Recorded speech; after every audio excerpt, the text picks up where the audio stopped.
اور قاتل جو ہے فزیو تھراپی ٹیم کے ایک رکن کو حملہ کر کے زخمی بھی کر دیتا ہے۔ لیکن یہاں سے معاملے میں اب عدالت میں ایک نیا موڑ آیا، اور وہ موڑ یہ تھا کہ کچھ موبائل ڈیٹا کا نیا ریکارڈ بھی ملا، اور اس ڈیٹا کے مطابق قاتل نے قتل سے پہلے اپنے دوستوں، عزیزوں اور والد کے دوستوں کو 7 سے زائد مرتبہ کالز کیں۔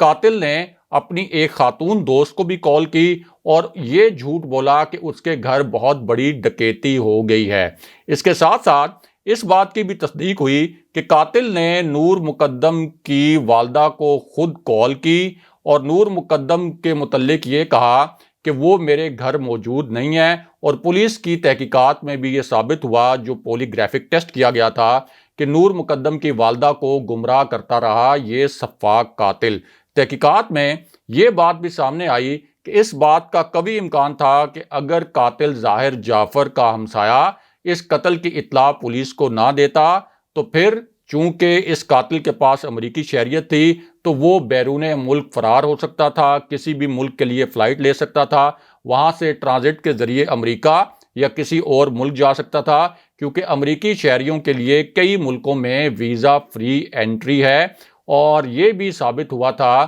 تحقیقات کے اندر کہ معلوم تھا قاتل کے والدین کو کہ ان کا بیٹا اتنا بڑا جرم کر چکا ہے، لیکن آخری حد تک انہوں نے پولیس سے یہ بات چھپانے کی کوشش کی۔ لیکن اب اس کیس کا جو باضابطہ فیصلہ آیا ہے اس کے 2 نکات بڑے حیران کن ہیں۔ ایک تو آپ کو بتائیں کہ اس فیصلے میں جو قاتل ہے اس کو سزائے موت کے علاوہ دیگر دفعات کے تحت بھی سزائیں سنائی گئی ہیں، یعنی ایک تو اس کو سزائے موت سنائی گئی ہے، اس کے ساتھ ساتھ اسی قاتل کو حبس بے جا کی دفعہ 364 کے تحت 10 سال قید کی سزا بھی سنائی گئی ہے، اور 1 لاکھ روپیہ جرمانہ بھی عائد کیا گیا ہے۔ ظاہر جعفر کو دفعہ 342 کے تحت 342 کے تحت 1 سال قید بامشقت، 25 سال قید الگ اور 2 لاکھ روپے جرمانہ بھی عائد کیا گیا۔ لیکن فیصلے میں جو تھراپی ورکس کے تمام ملازمین تھے ان کو بری کر دیا گیا، جبکہ شریک ملزمان چوکیدار افتخار اور جو مالی تھا، جو سی سی ٹی وی فوٹیج میں نظر آئے، جن کے متعلق ہم نے آپ کو بتایا کہ عدالت میں سی سی ٹی وی فوٹیج پیش کی گئی تھی، ان کو 10 سال کی قید سنائی ہے عدالت نے۔ یعنی وہ چوکیدار اور وہ مالی جو کہ موجود تھے اس قتل کے وقت، اور انہوں نے اس قتل سے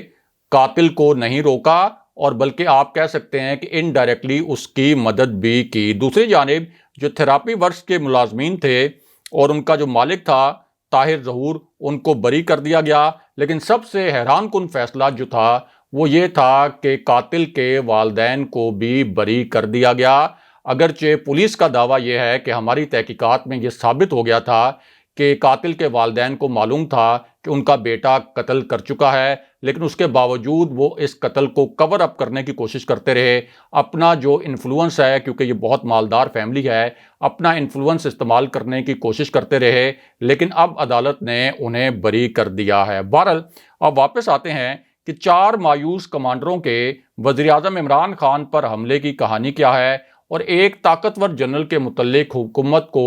کیا انٹیلیجنس رپورٹ ملی۔ تو معاملہ یہ ہے کہ ایک حساس اور تازہ ترین اجلاس ہوا۔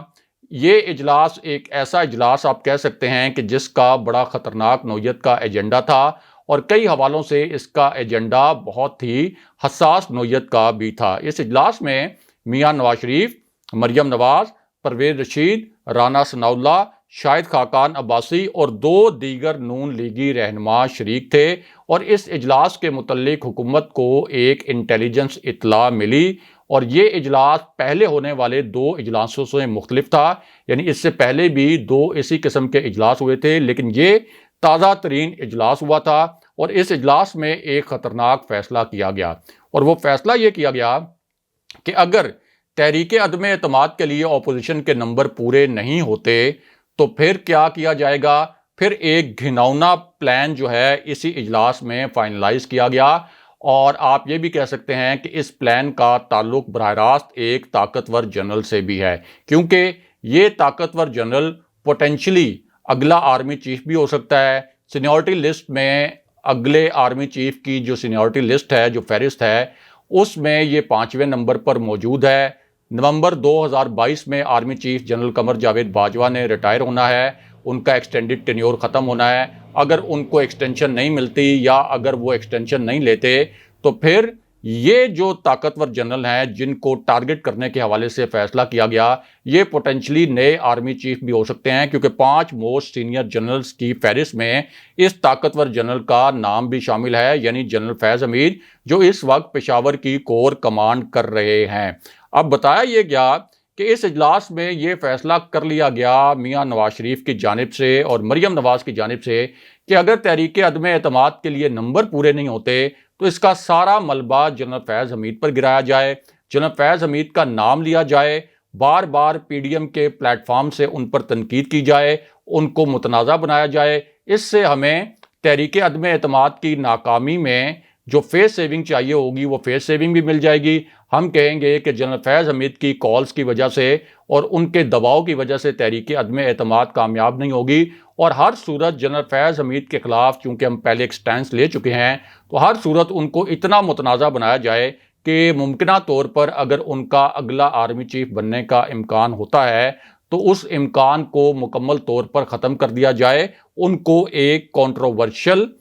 فگر بنا دیا جائے۔ یہ فیصلہ کیا گیا اس اجلاس میں، لیکن اس میں ایک حیران کن موڑ یہ ہے کہ حکومت کے پاس اس وقت اس تازہ ترین اجلاس کی انٹیلیجنس رپورٹ موجود ہے۔ یہ رپورٹ حکومت کو مل چکی ہے اور اسی وجہ سے اب حکومت نے باقاعدہ اور باضابطہ طور پر ایک تازہ ترین سٹیٹمنٹ جاری کیا ہے، اور اس رپورٹ کے متعلق یہ کہا گیا ہے کہ ہمارے پاس جو انٹیلیجنس ذرائع سے انفارمیشن آئی ہے ایک رپورٹ کی صورت میں، اس میں ہمیں پتہ چل گیا ہے کہ نون لیگ نے فوج کو تقسیم کرنے کے لیے کیا گھناؤنی سازش پلان کی ہے اور کس طریقے سے ایک جنرل کو ٹارگٹ کر کے یہ فوج کو آپس میں لڑانا چاہتے ہیں اور فوج کو تقسیم کرنا چاہتے ہیں۔ یہ حکومت کی جانب سے تازہ ترین سٹیٹمنٹ اب جاری کیا گیا ہے۔ بہرحال اب بات کرتے ہیں کہ 4 مایوس کمانڈروں کے وزیر اعظم عمران خان پر وار کی کہانی کیا ہے اور چودھری پرویز الہی کو وزیر اعلیٰ پنجاب بنانے کا جو ایشو ہے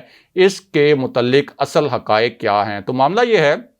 کہ شہباز شریف اور آصف علی زرداری کی جو تازہ ترین ملاقات ہوئی تھی اس میں شہباز شریف نے اپنا انپٹ دیا، آصف علی زرداری نے اپنا انپٹ دیا، لیکن 2 انکشافات اس میٹنگ کے متعلق نئے ہو گئے۔ ایک تو یہ کہ اس کے باوجود کہ کوئی 17-18 ارکان کے اوپر اپوزیشن کی جانب سے کام کیا گیا، ان کو لالچ دی گئی، کروڑوں روپے آفر کیے گئے، مسلم لیگ نون کا ٹکٹ بھی آفر کیا گیا، لیکن اس کے باوجود ان کے پاس نمبر گیم پوری نہیں ہو سکی تحریک عدم اعتماد لانے کے لیے۔ اسی وجہ سے یہ تجویز سامنے لائی گئی کہ پہلے تحریک عدم اعتماد ہم سپیکر کے خلاف لاتے ہیں تاکہ خفیہ رائے شماری ہو، اور خفیہ رائے شماری میں ہم کچھ لوگوں کو خرید لیں اور وہ اپنی شناخت کو ظاہر کیے بغیر ہمارے حق میں ووٹ دے دیں۔ لیکن اس کے بعد جب ان کو یہ پتا چلا کہ سپیکر کے خلاف تو ہو سکتا ہے کہ ہم خفیہ طریقے سے کچھ جوڑ توڑ کر لیں، لیکن پرائم منسٹر عمران خان کے خلاف تو کسی بھی صورت نمبر گیم پوری نہیں ہو رہی، تو اس کے بعد آصف علی زرداری ایک بہت خاص پیغام لے کر چودھری پرویز الہی کے پاس چلے گئے۔ حالانکہ ان کی ایک ملاقات چودھری پرویز الہی سے پہلے بھی ہو چکی تھی، لیکن اب جو تازہ ترین ملاقات ہوئی ہے اس کے متعلق ایک بڑا انکشاف ہوا ہے، کیونکہ شہباز شریف اور آصف علی زرداری کی جو میٹنگ تھی اس میں میاں نواز شریف کچھ دیر کے لیے ویڈیو لنک پر شریک ہو گئے تھے، اور ان کو ویڈیو لنک پر شریک کرنے کی وجہ یہ تھی کہ ان سے ایک معاملے پر گو اہیڈ لینا تھا، ان کا گرین سگنل لینا تھا، کیونکہ آصف علی زرداری نے بتایا کہ بلوچستان عوامی پارٹی اور جو دیگر اتحادی جماعتیں ہیں وہ اس وقت تک ہمارا ساتھ دینے کے لیے تیار نہیں ہوں گی جب تک کاف لیگ ہمارا ساتھ نہ دے، کیونکہ اسٹیبلشمنٹ کی سیاست کرتی ہے کاف لیگ کو ہم نے راضی کر لیا تو یہ باقی جماعتیں بلوچستان عوامی پارٹی، MQM اور GDA یہ بھی ہمارا ساتھ دینے پر راضی ہو جائیں گی، اور جہانگیر ترین گروپ کو بھی ہم آن بورڈ لے لیں گے۔ اور گرین سگنل یہ لیا گیا کہ ہم چودھری پرویز الہی کے پاس جائیں گے، ان کو کہیں گے کہ آپ نے ہم سے اگر